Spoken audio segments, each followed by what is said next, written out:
Hi folks, I'm coming from a different angle. I'm over at Hawken House Herb Garden. This is Jenny Fagan from the Webster Groves Herb Garden, and this is the garden that we plant and manage for Hawken House. And we water it and take care of it, and we love it. And I have been gone for a month, and let's just say my watering crew has done a phenomenal job of keeping this garden beautiful in the heat. There's my famous favorite Columar basil. We put in a lot of zinnias all around for pollinators. All of our thymes are blooming and our oreganos, which is so great for pollinators. I think people forget that herbs are pollinator plants. Our yarrow's a little spent, but I'm leaving it. Looks good. Cover. Here, I'm swinging us around on this side. Here's our blooming thyme. Herring House is my favorite. Look at this blooming thyme. I just gave this garden a really good watering. Here's a close-up of the Columar basil. They keep their shape and they are extremely tasty. I put them in salads and pesto all the time. Here is our cosmere. That looks a little crazy and a lot of people hate it, but if you wait long enough for a plant, it's blooming and the pollinators are gonna love it. Here I just cut back our catnip. Still some flowers. Cosmere in the back. This is going to be spectacular this summer, at the end of the summer, even though we are in the dog days. This is pineapple sage. Pollinators and the hummingbirds love it. Cut back the marshmallow. Still flowers on it, which I wanted to keep. Here is our cray cray mint, but I'm inviting anyone who comes over to clip a handful. One lady just told me about making a liver detox drink. I love talking to people over here. And then here is our zinnias that we put in. And this is our newer lavender that did really well.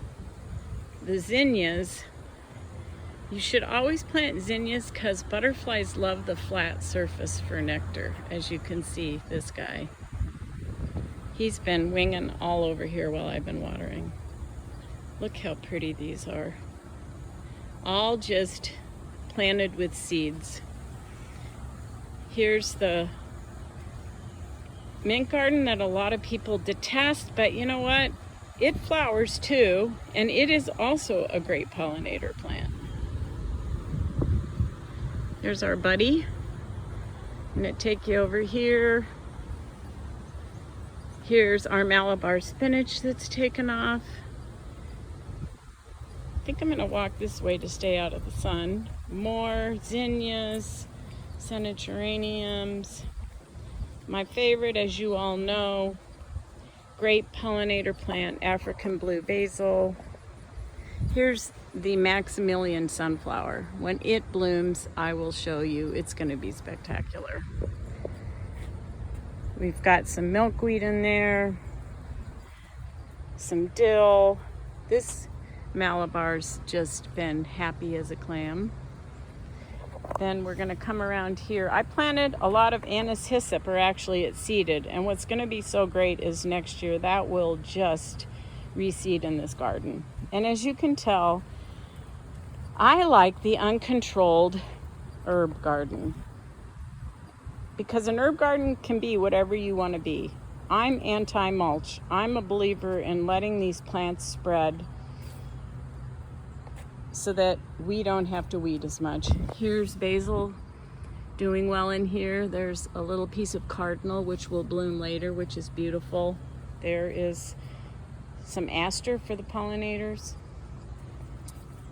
My new favorite basil, which is blue spire. Oh, my cracked cocaine plant, which is lemon verbena. Oh, so fragrant. Coming around, we've got patchouli right here. The lemon verbena is all tucked in here. I'm just so happy with how the garden looks. And I want my watering gals to know that. And here is our thyme garden, which next year we will be adding more thyme. But you know what? It looks great. It's flowering. I've left that clover there just for some cover. But pollinators are just gonna love all of this flowering thyme. So folks, here's my dog days of summer look-see of the garden. It couldn't be prettier. Pollinators are buzzing, and it's a relaxed garden. It's not perfection, and it's just what we love over here. So, hope everyone's having a good summer. We're supposed to have a cool down. And that's it. Happy day. Happy gardening.